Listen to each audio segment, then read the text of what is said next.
All right, Trade Pro sound check 1 2 1 2. A little confusion with the time zones here today in Bermuda. Welcome to the morning market update. Hope you're having a great day.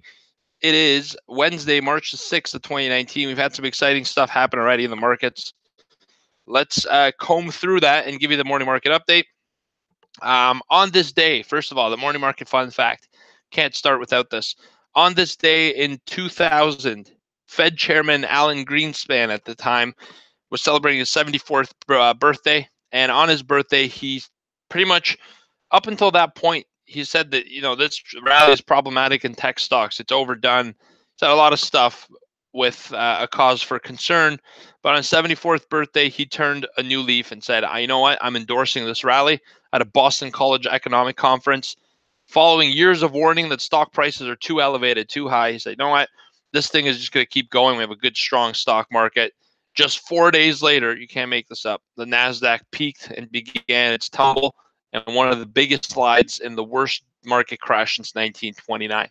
So when you see people who have always been afraid of some type of rally throw in the towel and say, all right, we got to go up because we've gone up so much, that's precisely the turning point. I can't talk today, of most markets. So interesting stuff. All right. And that happened in 2000 on Alan Greenspan's 74th birthday.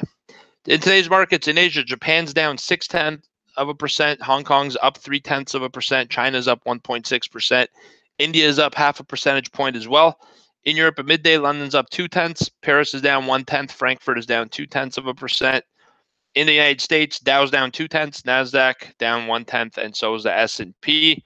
And last night, yesterday at around 4:33 p.m., we had news out of the API, the weekly API oil inventories. It came out at 7.3 million barrels of a build plus. So that's a very bearish number, down almost 1 percentage point today, down into, let me just check the quote, 56 even. So we've dropped even more than the 8.8%. Now almost down 1%. Open up at 55.97 here. Some bearish price action. On oil today, we're going to get the latest inventory number as well. So today's going to be a really powerful day. A lot of opportunity. Oil inventory at 10:30 every single Wednesday. Ton of volatility, very tradable opportunity as well. We're really excited. Gold's flat. Bitcoin is up a little bit today, up to 3,800. 10-year Treasury yield is flat. And at 8:15 this morning, we had a pretty big report, and that was the ADP jobs number, all right? And it came out at 183,000 versus 190 expected. The ADP number is the prediction of what Friday's non-farm payroll will be. So it comes in early, and it gives you a little bit of a leeway or early peek at the potential job figures. It's a whole separate company that keeps track of these statistics. So it's not exactly predictable every single time, but traders get excited around it. Here today, we have a miss.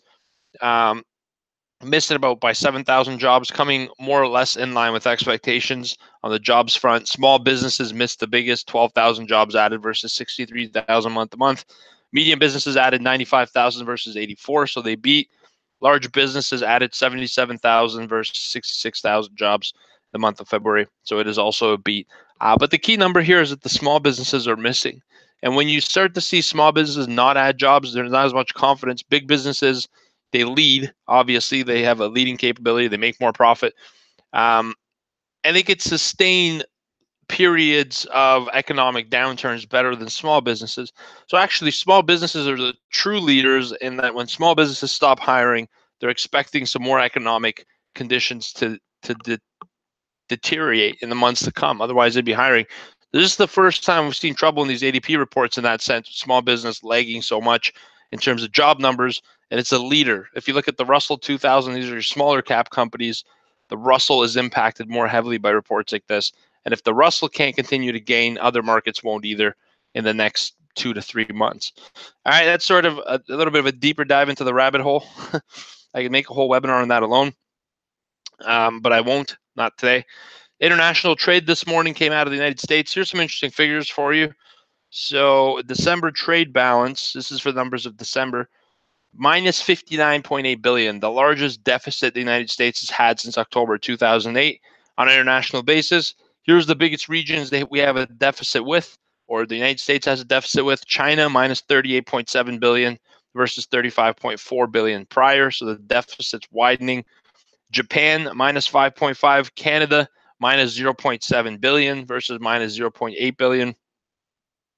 I mean, you know, a lot of people say Canada and the United States are tied at the hip. Well, if you look at it, there isn't really as much of a deficit or a surplus either way. It's pretty much even keel, which is an interesting statistic.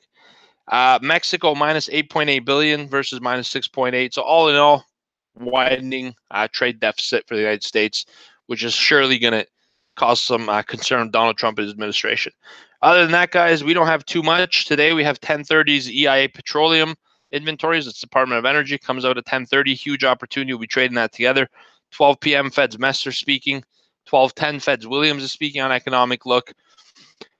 And 2 p.m. the Fed's beige book. So we have some reports coming out, not a ton. And the biggest one's going to be oil inventory. It's tradable. There's a ton of opportunity, and I invite you guys to trade it with us. We trade it every Wednesday together as a group, and we do phenomenally well on a group basis.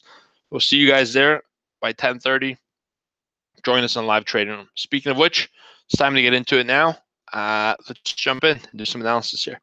All right, trade pros, I will take you through the S&P 500. I'll put it over to Marky to do the Dow, and I don't think Victorio's in today, so we're going to put it over to Steven at the end to talk about oil. He runs our oil desk, and he's in charge of the big black gold. Today's a huge day for oil. All right?